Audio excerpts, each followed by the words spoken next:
नमस्कार, मैं Rashmi Ranjan, assistant professor Baikunth teachers training college Siwan. मैं वर्धमान महावीर ओपन यूनिवर्सिटी कोटा में आप सभी का स्वागत करता हूं।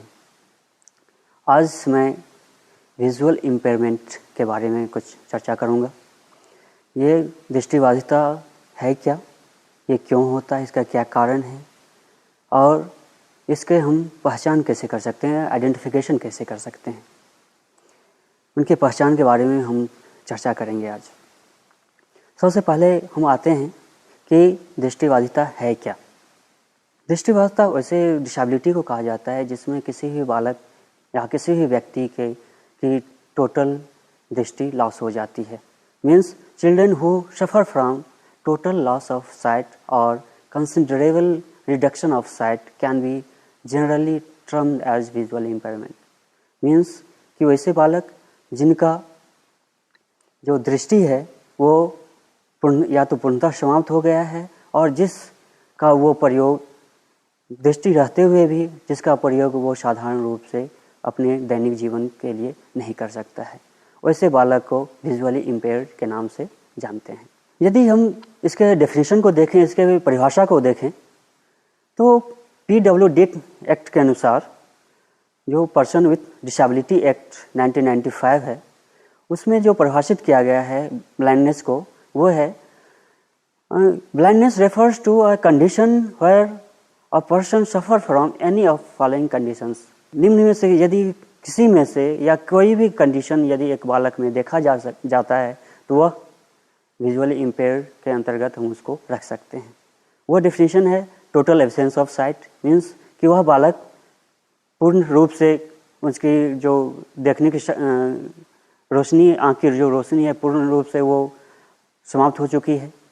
दूसरा है visual equity not exceeding 6/60, 20/200 in better I with correcting lenses.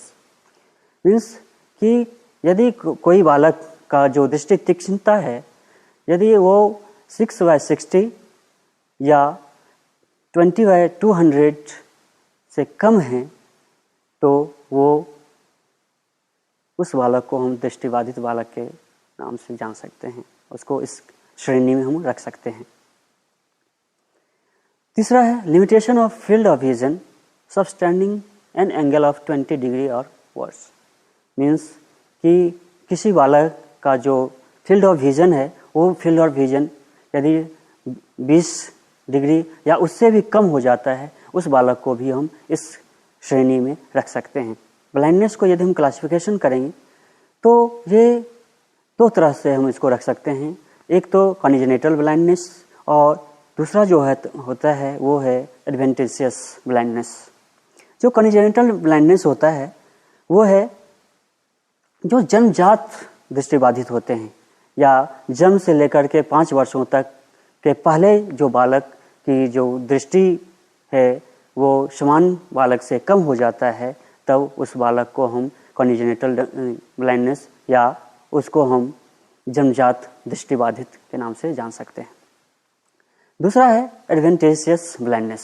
Adventitious blindness में होता है आकस्मिक दृष्टिबाधिता। ये जो होता है 5 वर्ष के बाद या तो कोई दुर्घटना से हो या वंशानुगत कुछ कारण हो सकते हैं, उस कारण के द्वारा भी एक बालक दृष्टिबाधित हो सकता है। तो हम आते हैं ये दृष्टिबाधिता के क्या कारण होते हैं, कैसे एक बालक, कैसे एक व्यक्ति दृष्टिबाधित हो जाता है या विजुअल इम्पेयर्ड हो जाता है।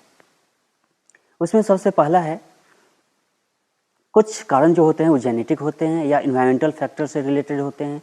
जेनेटिक में यानी वंशानुगत कुछ कारण हैं जिसके कारण एक बालक दृष्टिबाधित हो जाता है। जैसे जेनेटिक कुछ डिजीज़ हैं, जैसे रेटिनाइटिस पिगमेंटोसा है, ग्लूकोमा है, ये सब कारण हैं जिसको हम जेनेटिक के अंतर्गत या वंशानुगत कॉज के अंतर्गत हम रख सकते हैं। दूसरा है डिफॉर्मिटी ऑफ आइज। कभी कभी जो ब्लाइंडनेस जो है, ब्लाइंडनेस का कुछ जो कारण है वो होता है आँख की संरचना से भी संबंधित होता है। यदि आँख की संरचना में यदि कोई कमी रह गई या कोई उसके स्ट्रक्चर में यदि कोई कमी रह जाती है, उस स्ट्रक्चर की कमी होने के कारण एक बालक दृष्टिबाधित हो सकता है। नेक्स्ट है डिस्टर्बेंस ऑफ और डिफ़िकल्टीज इन फंक्शनिंग मीन्स जब आँख के कोई भी पार्ट, आँख के कोई भी भाग जब सही से उसका फंक्शन नहीं हो पाता है, वो सही से फंक्शन नहीं कर पाता है, इस कारण से भी दृष्टिबाधिता होती है। फिर उसके बाद और कुछ कारण हैं जिससे दृष्टिबाधिता होने की संभावना बढ़ जाती है, वो है एक्सीडेंट या इंजरी ऑफ आइज। कभी कभी हम आँख में चोट खा बैठते हैं जिसके कारण ये हमारा दृष्टिबाधिता होने की संभावना बढ़ जाती है। उसमें से और जो कॉज हैं उसमें हैं रूबेला हैं, कैटरेक्ट हैं, ग्लूकोमा हैं, मालन्यूट्रिशन एंड विटामिन ए की कमी है। ये सब जो कारण हैं वो कारण के द्वारा ब्लाइंडनेस होने की संभावना बढ़ जाती है। उसके बाद हम आते हैं कि एक जो दृष्टिबाधित बालक हैं उसको हम आइडेंटिफिकेशन कैसे करेंगे, उसकी पहचान हम कैसे करेंगे। हम 3 शब्द इंग्लिश के 3 लेटर के द्वारा हम इसकी पहचान कर सकते हैं। पहला ए, बी और सी।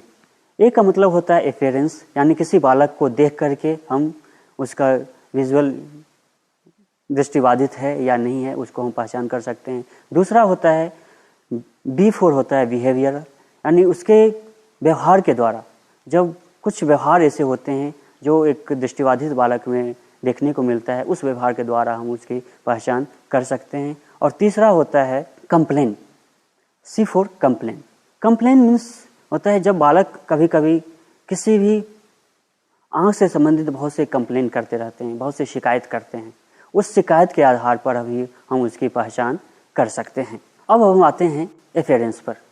कभी कभी हम देखते हैं कि किसी बालक की आँख जो है वो क्रॉस्ड हो जाती है, जिसको हम स्क्विंट के नाम से जानते हैं। आँख का जो आई बॉल है दोनों एक साइड आ जाती है या दोनों दो अलग अलग साइड में आ जाती है।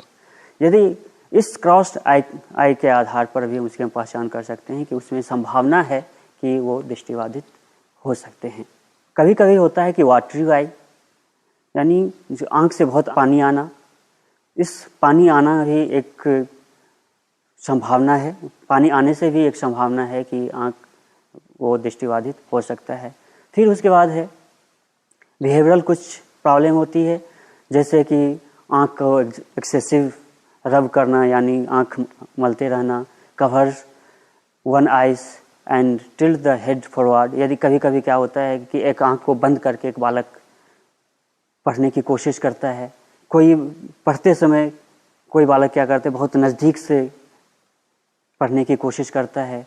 आँख कभी कभी बहुत ज़्यादा फ्रिक्वेंटली ब्लिंक करता है, आँख की का जो प्लग है बहुत जल्दी जल्दी ऊपर नीचे करता है। Squint eyed leads and bumps into people and object, बार बार ठोकर खाता है। ये सब जो उसके व्यवहार हैं, इस व्यवहार के आधार पर हम एक बालक को पहचान कर सकते हैं कि इसमें आँख की कुछ न कुछ समस्याएं हैं। फिर उसके बाद कुछ कंप्लेन हैं, जैसे आँख में इचिंग का। फिर कभी कभी कुछ बालक कंप्लेन ये करते हैं, शिकायत करते हैं कि हमें देखने में समस्याएं आ रही है। कभी कभी बालक ये भी शिकायत करते हैं कि हमें डबल विजन, कोई वस्तु को डबल देख रहे हैं। इस तरह की जो समस्या है, इस समस्या के आधार पर हम एक बालक को हम पहचान कर सकते हैं कि उनमें कुछ न कोई शिकायत है। तो इस तरह से हम कह सकते हैं कि दृष्टिबाधिता एक ऐसी स्थिति है जिसमें एक बालक को देखने में या देख करके कोई काम करने में समस्याएं आती है, जो एक नॉर्मल बालक को इस तरह की समस्या नहीं आती है। धन्यवाद।